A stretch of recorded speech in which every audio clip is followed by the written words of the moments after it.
ॐ अज्ञानतिमिरान्धस्य ज्ञानाञ्जनशलाकया चक्षुरुन्मिलितं येन तस्मै श्रीगुरवे नमः।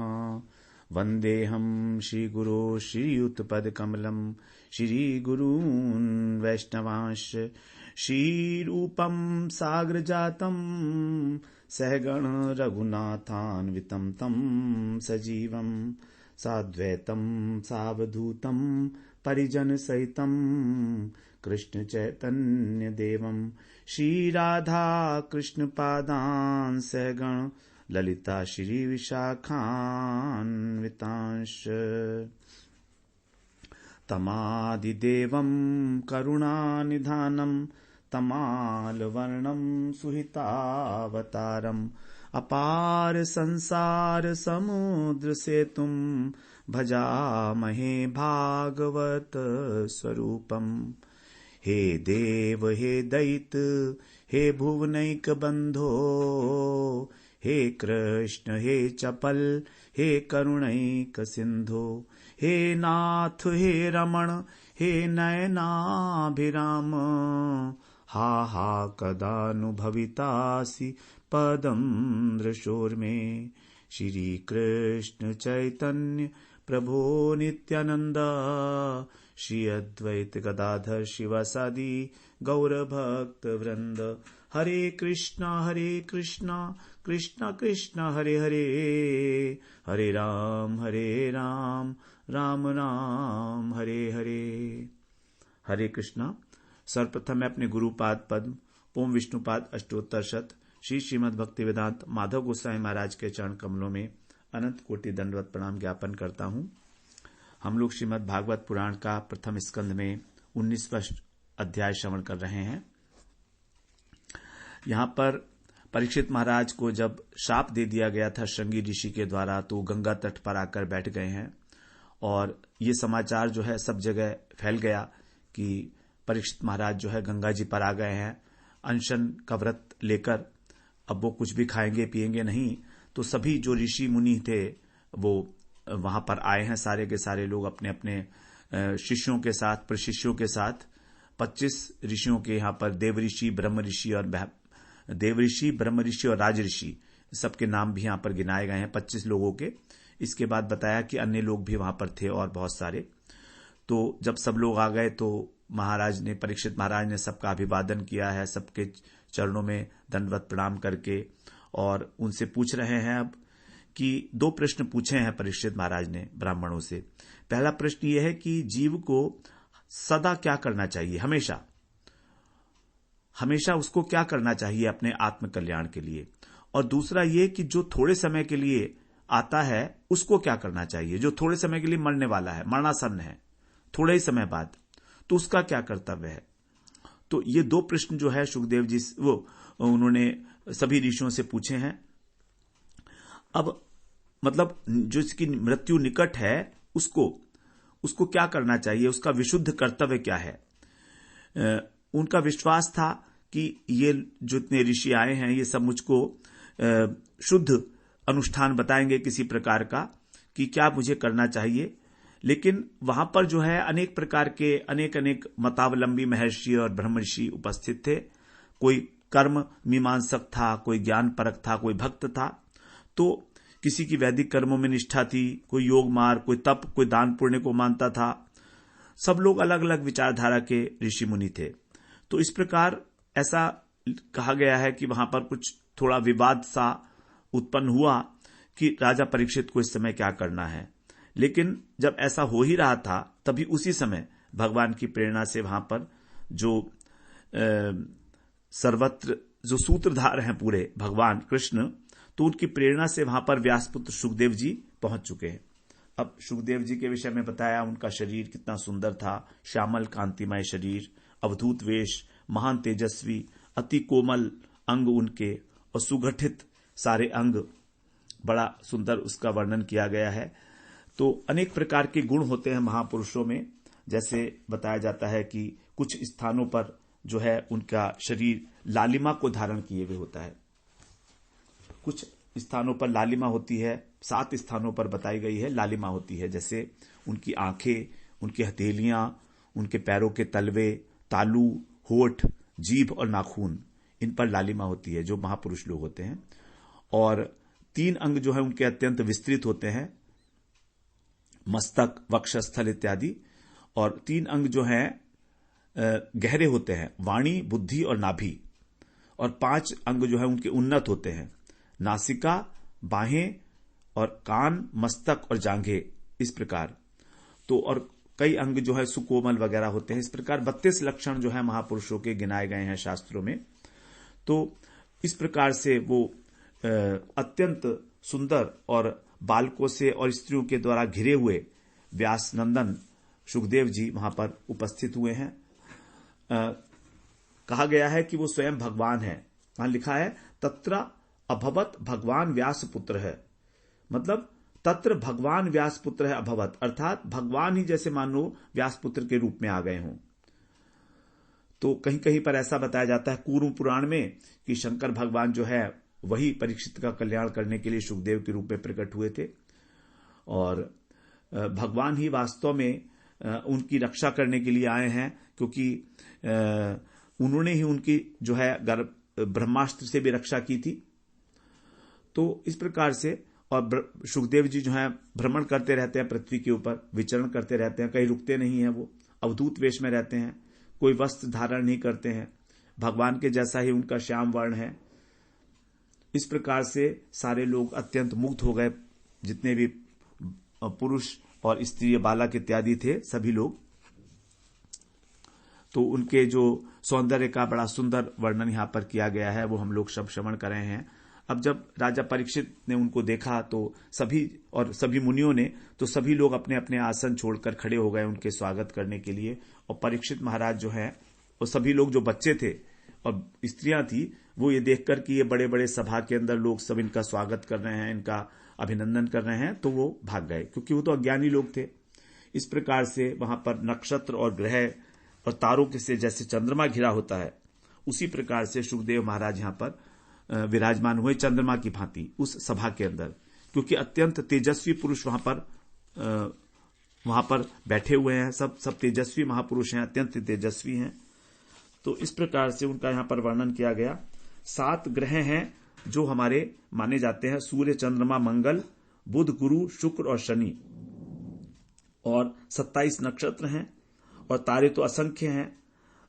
राहु और केतु जो है वो छाया ग्रह हैं, इसलिए उनको नहीं माना जाएगा, क्योंकि उनमें तो कोई तेज नहीं होता है अपना। अब यहां पर हम लोग श्रवण करते हैं 32वें श्लोक से। परीक्षित उवाच अहो अद्य वयम् ब्रह्मन् सत्सेव्या क्षत्र बंधवः कृपया तिथि रूपेण भवद्भिस्तीर्थका कृतः। 32वें श्लोक में आप लोग श्लोक देख रहे होंगे, ऐसा मेरा अनुमान है। ग्रंथ को खोलकर यदि पढ़ेंगे तो और भी आपको आनंद आएगा, क्योंकि हम एक एक शब्द को, अर्थ उसको समझने का प्रयास कर रहे हैं। तो अहो अद्य वयम् ब्रह्मन्, अहो, कितना आश्चर्य की बात है। देखिए, अहो शब्द जो है यहां बहुत बार आया है भागवत में। इसका एक बार लिटरल मीनिंग समझ लें क्या है। वर्णमाला के अंदर अ शब्द जो है वो सबसे पहला है, और अंतिम शब्द है ह, य व र ल ह। तो ये अ और ह, इन 2 शब्दों के बीच में सारी वर्णमाला आ जाती है। तो यहां पर कह रहे अहो, अहो का मतलब है आश्चर्य, कितना बड़ा आश्चर्य। अब आश्चर्य को व्यक्त करने के लिए शब्दों की आवश्यकता पड़ती है, तो वो शब्द इस वर्णमाला के अ और ह, इन दोनों के बीच में से ही आएंगे। तो यहां पर अ और ह कह के ये कह दिया गया कि इतना बड़ा आश्चर्य है कि उसको वाणी के माध्यम से व्यक्त नहीं किया जा सकता। बस केवल इतना ही समझ लो कि वो आश्चर्य को व्यक्त करने के लिए जो अक्षर प्रयोग किए जाएंगे वो अ और है के बीच में ही हैं। उस आश्चर्य को व्यक्त करने के लिए शब्द नहीं है, इसलिए कह दिया गया अहो, अर्थात सारी की सारी वर्णमाला उसमें आ गई इस एक शब्द के अंदर, अहो। क्योंकि आश्चर्य को व्यक्त करने के लिए कुछ शब्द चाहिए, तो वो हमारे पास सामर्थ्य नहीं है कि हमको ढूंढ पाए, इसलिए हमने कह दिया अहो। तो इस प्रकार ये अहो शब्द है, बड़ा इंपॉर्टेंट शब्द है, इसलिए इसको हमने समझ लिया थोड़ा सा। अद्य माने आज, इसी समय। वयम माने हम कौन? परीक्षित महाराज और सारे ऋषि मुनि जितने बैठे हैं, सभी के लिए कह रहे हैं वो वयम। वरना तो कहते हो अहम नहीं है यहां पर। देखिए, अहम तो है ही नहीं परीक्षित महाराज में कहीं भी। जो कुछ भी वो प्रश्न पूछ रहे हैं आगे, और जो कुछ भी वो करेंगे, वो सबके लिए करेंगे, जगत के कल्याण के लिए। तो महापुरुषों के द्वारा जो भी कार्य किया जाता है वो जगत के कल्याण के लिए होता है, जगत शिक्षण के लिए। अर्जुन ने भगवत गीता का उपदेश ग्रहण किया भगवान से हमारे लिए। अर्जुन को आवश्यकता नहीं थी। अर्जुन वो तो भगवान के नित्य परिकर हैं, तो वो तो भगवान की प्रेरणा से ही उनको मोह हो गया है। अगर अर्जुन को मोह होता तो वो युद्ध करने के लिए तैयार ही क्यों होते? क्या वो सोच नहीं सकते थे पहले कि मेरे बंधु बांधव भी वहां पर लड़ने आएंगे? उन्हें किसी प्रकार का मोह नहीं था, लेकिन भगवान की ऐसी प्रेरणा हुई कि जब उन्होंने रथ को बीच में स्थापित कर दिया तो उनको मोह हो जाए, जिससे कि भगवत गीता का ज्ञान दे पाए।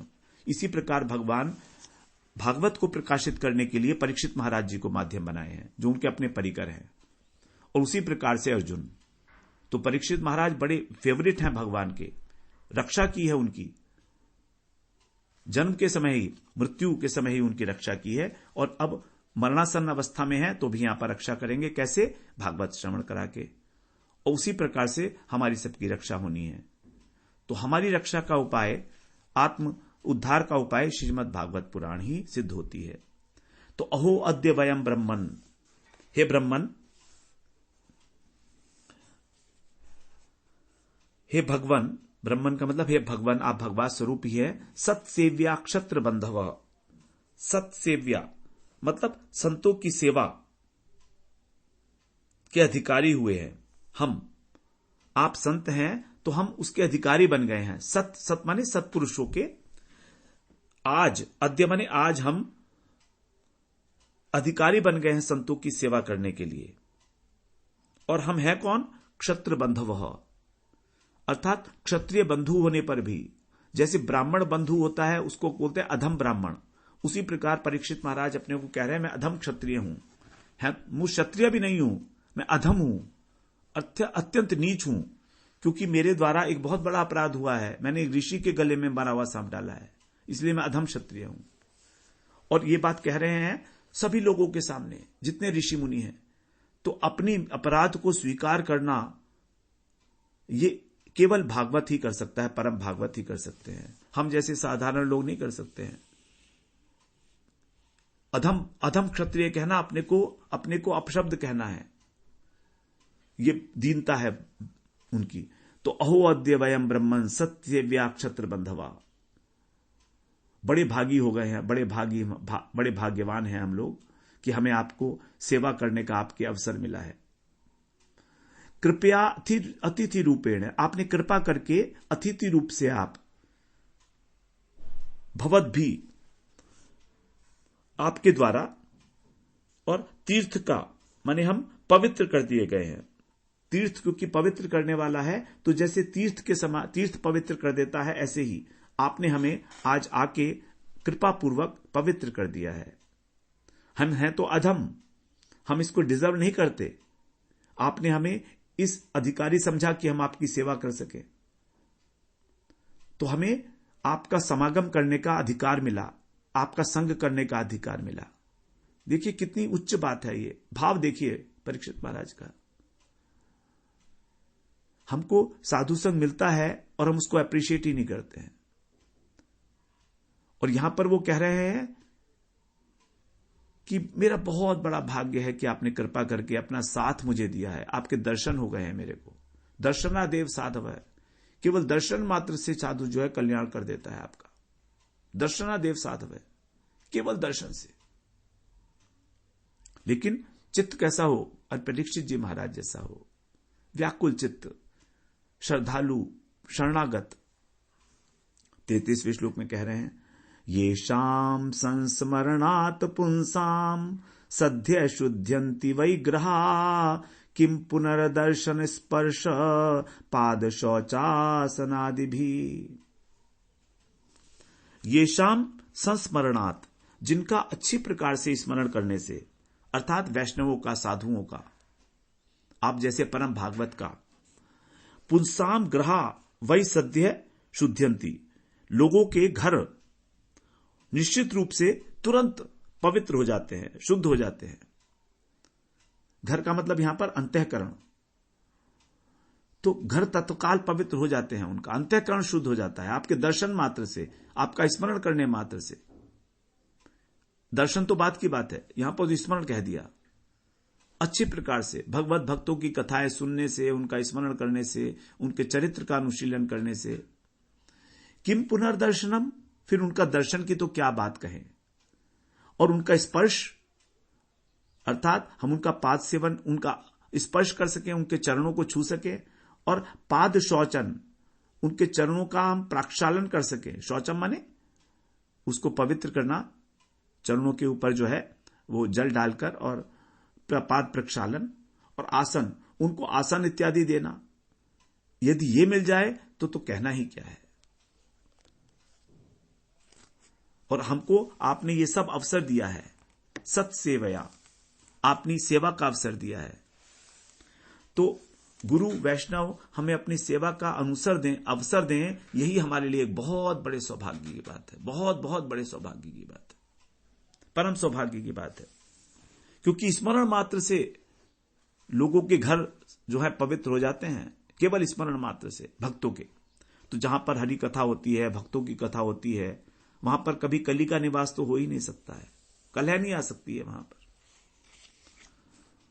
34वें श्लोक में कह रहे हैं, सान्निध्यात्ते महायोगिन पातकानि महान्त्यपि सद्यो नश्यन्ति वै पुंसाम विष्णोरिव सुरेतरः। हे महायोगिन, संबोधन है सुखदेव जी के लिए, हे आप महायोगी हैं। ते माने आपके सानिध्यात, आपके सानिध्य से आप आए हैं ना, सानिध्यात, ते माने आपके, सानिध्यात प्लस ते, दो है ना, संधि है। तो आपके सानिध्य में, पुंसाम माने पुरुषों के, महांति पातकानी, महान से महान पाप, भी, अपि माने भी, विष्णु सूर्यतराइव, जैसे विष्णु भगवान असुरों को नष्ट कर देते हैं, दैत्य लोग उनके आगे ठहर नहीं पाते भगवान विष्णु के आगे, उसी प्रकार से इव माने उसकी सवार से, वही माने निश्चित रूप से, सद्य नश्यंती, तत्काल नष्ट हो जाते हैं। आपके सानिध्य से बड़े से बड़े पाप भी तुरंत नष्ट हो जाते हैं। जब पाप नष्ट हो जाते हैं तभी तो अंतःकरण शुद्ध होता है ना। अंतःकरण में हमारे 3 प्रकार के दोष, मल, विक्षेप और आवरण, ये तीनों प्रकार के दोष हमारे मुक्त हो जाते हैं, नष्ट हो जाते हैं। लेकिन इसमें भी कंडीशंस तो अप्लाई है ही ना। हम लोग तो गुरुजी के, वैष्णवों के, सबके संतों के दर्शन करते हैं, लेकिन कोई भी फर्क नहीं पड़ता है कभी। कारण क्या है? कारण यही है कि हमारी ना तो श्रद्धा है और ना हम उनसे कुछ ग्रहण करने के लिए चेष्टारत हैं। हमारी इच्छा ही नहीं है कि हम भक्ति में आगे बढ़ें। तो जहां पर हमारे हृदय के अंदर व्याकुलता है, और जितनी अधिक व्याकुलता है भगवत प्राप्ति की, भगवत प्रेम प्राप्ति की, उतनी जल्दी ही हमको फल मिलना आरंभ हो जाता है। तो कह रहे सद्य, इमीडिएटली सारे नष्ट हो जाते हैं पाप, केवल भगवान के भक्तों के सानिध्य से, भगवान के सानिध्य से नहीं। इसीलिए तो कहा गया कि भक्तों के संग से ही भगवान मिलते हैं, और भगवान की कृपा से ही भक्तों का संग मिलता है, अन्यथा हमें संग भी नहीं मिलेगा। हमारे कर्म ऐसे नहीं है कि हमको संग मिले भक्तों का, ये तो भगवान कभी किसी कारणवश हम पर कृपा कर देते हैं कोई। आगे कहते हैं 35वें श्लोक में, अपि में भगवान प्रीतः कृष्ण पांडुसुतः प्रिय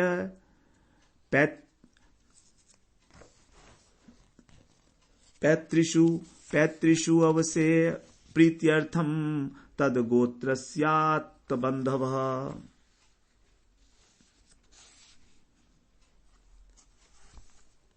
यहां कह रहे हैं अपि में, यानी पांडुसुत प्रिय, पांडवों के जो प्रिय हैं, कौन? श्री कृष्ण। पांडु सुत प्रिय, तो पांडुसुत कौन है? अभिमन्यु। पांडवों के जो प्रिय श्री कृष्ण हैं, वे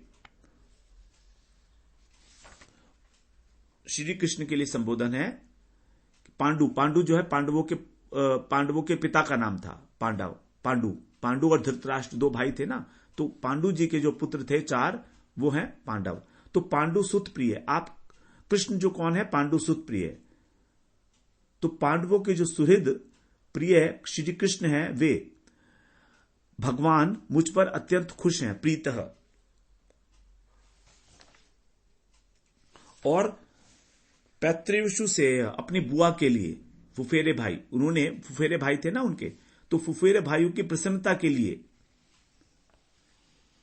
उन्हीं के कुल में उत्पन्न हुए मेरे साथ भी, मैं भी उन्हीं के कुल में उत्पन्न हुआ है, उनके गोत्र में उत्पन्न हुआ हूं, तो आत्मा ने मुझे गोत्र में स्वीकार करके और संबंधी हूं मैं उनका, मैं अपनी भगवान प्रीत है, मुझ पर भी प्रसन्न हुए हैं भगवान। क्यों? क्योंकि आपके दर्शन हुए हैं मुझे। तो भगवान की प्रसन्नता हमें कैसे पता लगेगी? कई लोग ये प्रश्न पूछते हैं कि भगवान हमारे इस कृत्य से प्रसन्न है कि नहीं है, इसका उत्तर दीजिए। तो भगवान की प्रसन्नता का मतलब है साधु के दर्शन, साधु का सानिध्य, संतों का सानिध्य। बड़ी इंपॉर्टेंट बात है ये जो कह रहे हैं यहां पर, कि उस संबंध के कारण आप मुझ पर भी प्रसन्न हुए हैं, क्योंकि मैं उसी कुल में उत्पन्न हुआ हूं। तो मेरे साथ भी कृष्ण ने बड़ा अपनापन का व्यवहार किया है, मेरी रक्षा ही की है। अपनापन क्या है? अपना ही माना है तभी तो कृष्ण जो प्रसन्न हुए हैं, वो प्रसन्नता के लिए, अपने भक्तों की प्रसन्नता के लिए कृष्ण प्रसन्न होते हैं। तो अवश्य ही पांडवों के सुहृद भगवान श्री कृष्ण मुझ पर प्रसन्न हैं। उन्होंने अपने फुफेरे भाइयों की प्रसन्नता के लिए उन्हीं के कुल में उत्पन्न हुए मेरे साथ भी अपनेपन का व्यवहार किया है। देखिए कितनी बड़ी बात है। कृष्ण प्रसन्न होते हैं अपने भक्तों की प्रसन्नता के लिए, तो इसीलिए वो मेरे ऊपर प्रसन्न है और मुझसे अपनेपन का व्यवहार कर रहे हैं। उसका रिजल्ट मैं देख रहा हूं कि आप मेरे सामने हैं। 36वें श्लोक में कह रहे हैं, अन्यथा ते व्यक्त गतिर दर्शनम न कथम नृणाम, अन्यथा ते व्यक्त गतिर दर्शनम न कथम नृणाम, नितराम म्रियमाणा नाम संसिद्धस्य वनीयसः।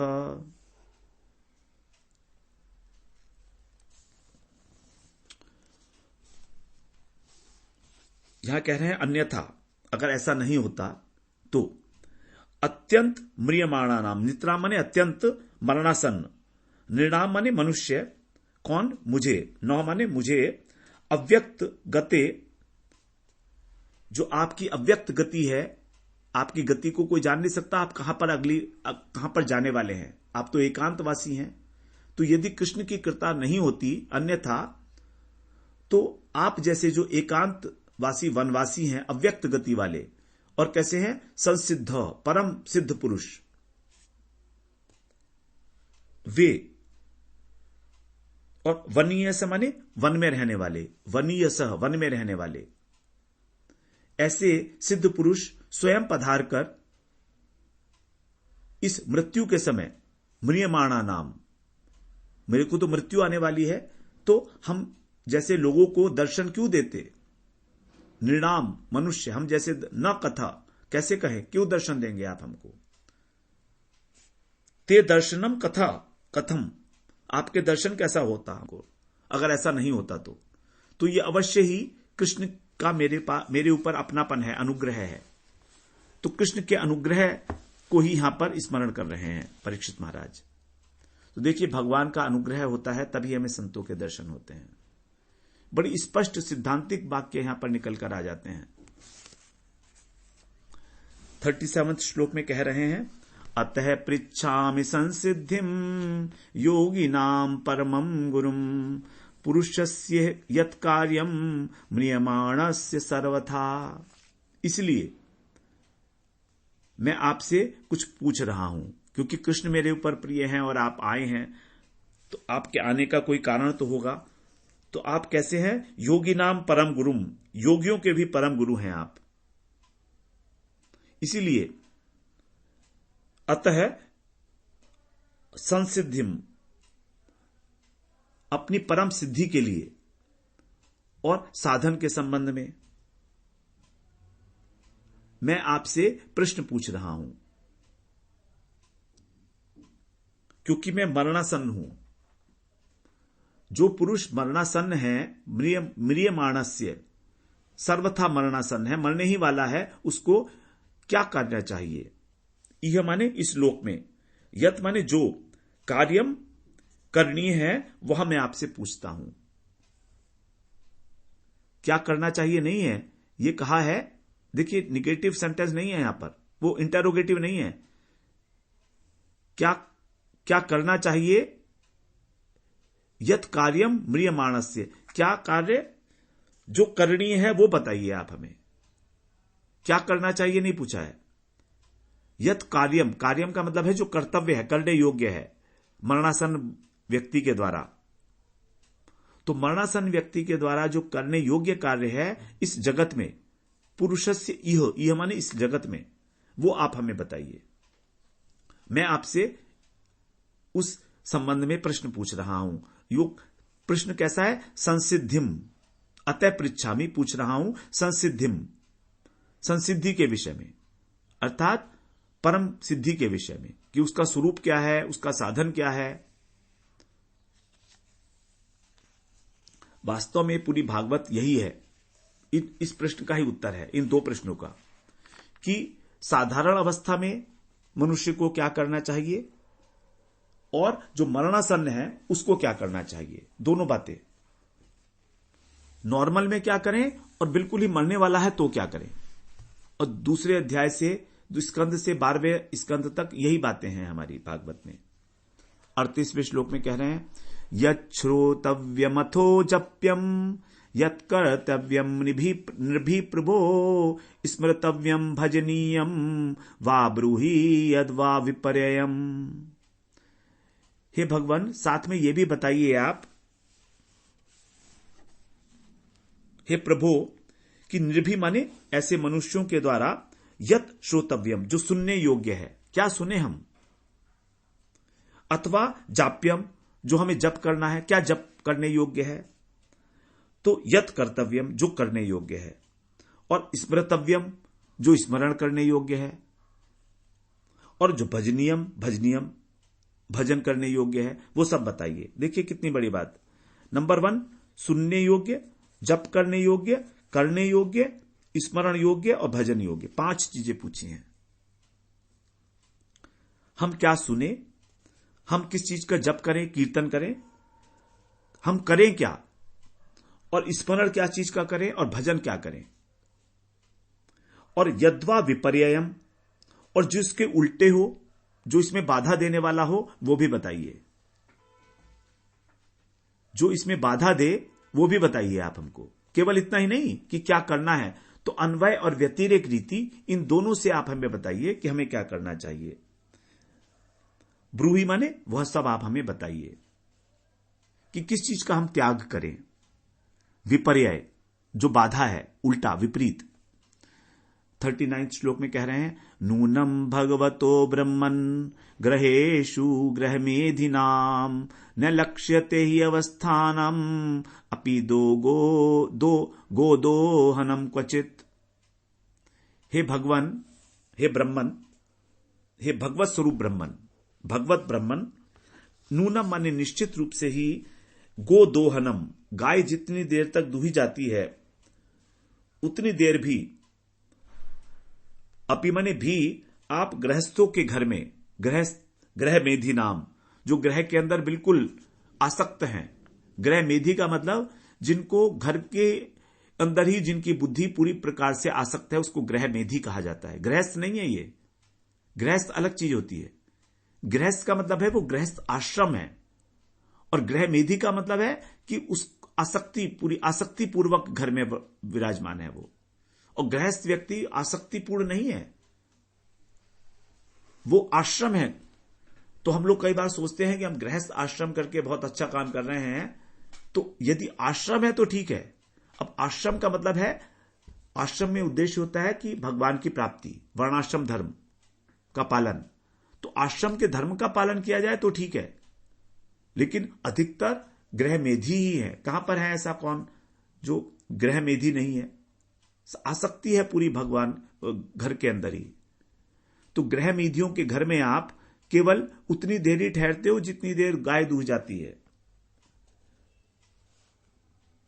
क्वचित अवस्थानम न लक्ष्यते, आपका ठहरना कभी लक्षित नहीं होता, ठहरते ही नहीं हो आप। तो गाय कितनी देर में दूह जाती है? 4-5 मिनट में मैक्सिमम। कुछ बताया जाता है, पुराणों में आता है गाय कितनी घड़ी में, कुछ घड़ियां हैं, घड़ी एक 24 मिनट को एक घड़ी बोलते हैं। तो उसमें लिखा हुआ है कि कितने समय तक गाय दूही जाती है।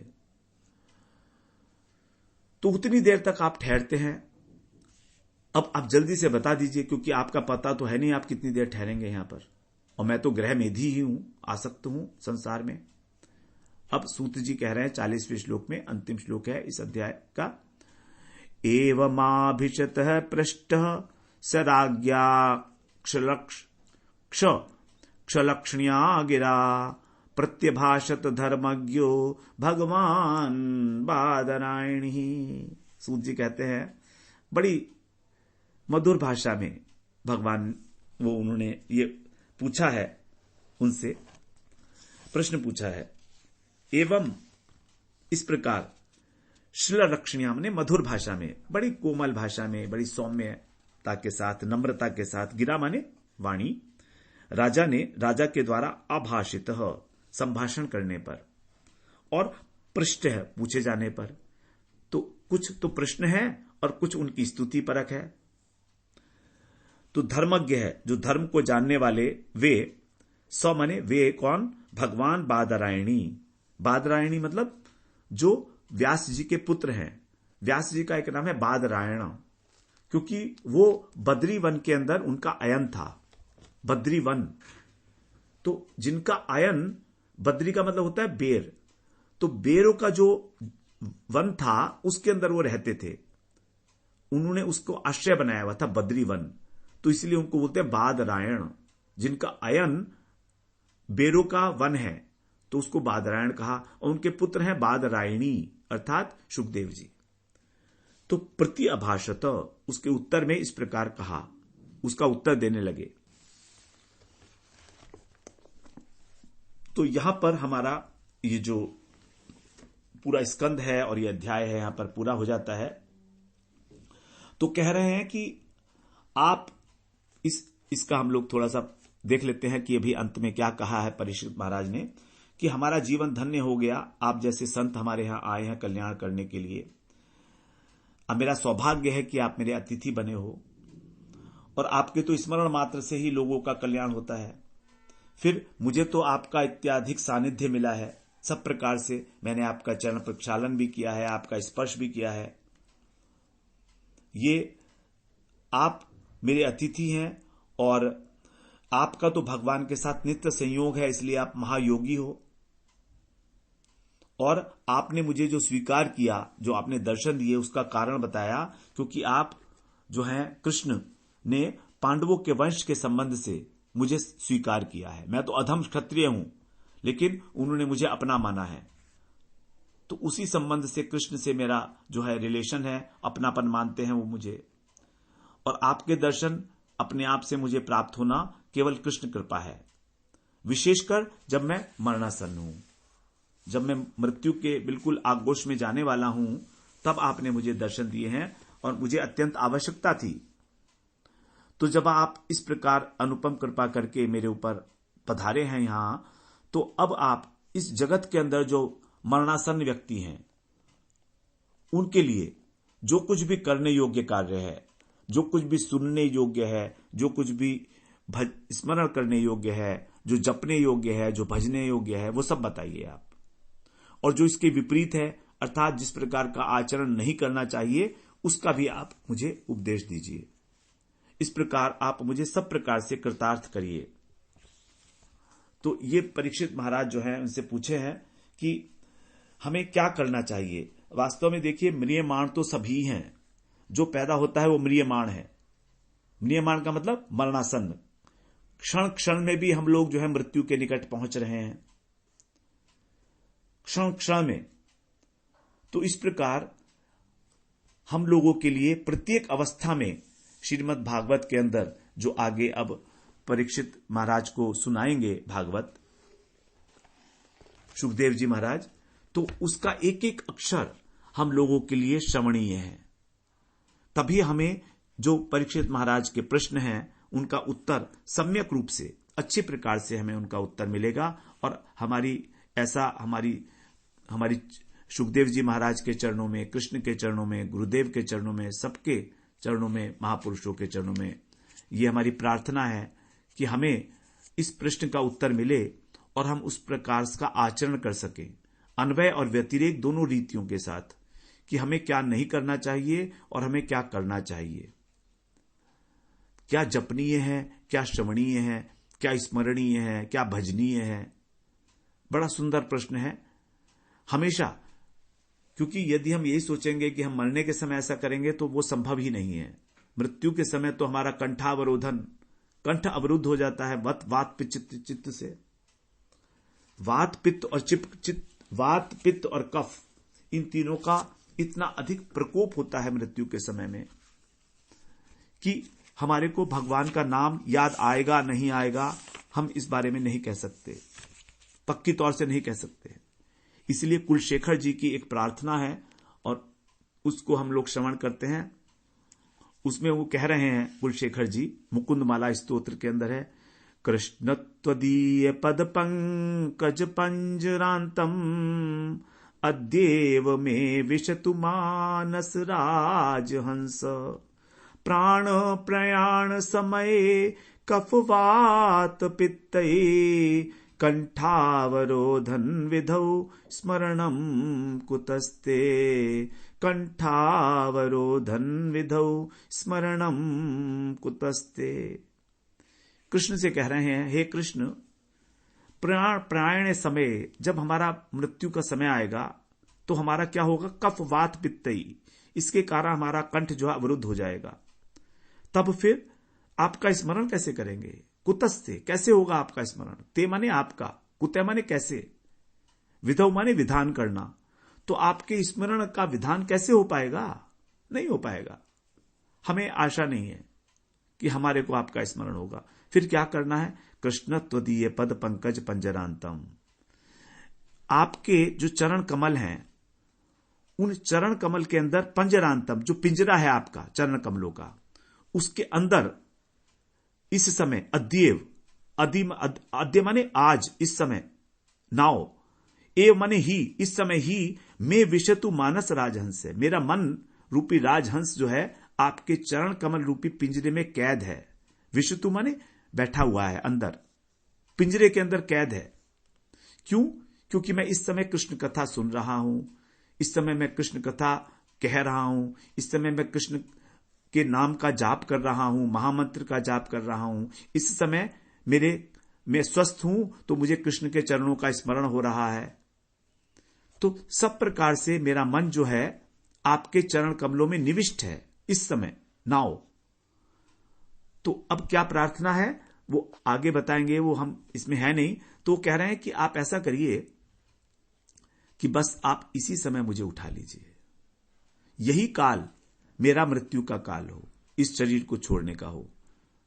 तो क्या होगा, क्योंकि अभी तो मैं आपके अंदर आविष्ट हूं, मेरा हृदय आपके अंदर आविष्ट है, चरण प्रांतों में, पिंजरे में आपके, तो आपके धाम को ही प्राप्त करूंगा, मैं आपकी सेवा में ही आऊंगा। क्योंकि आपने कहा है कि जैसा अंतकाल में स्मृति होती है वैसा ही भाव प्राप्त होता है, उसी प्रकार का।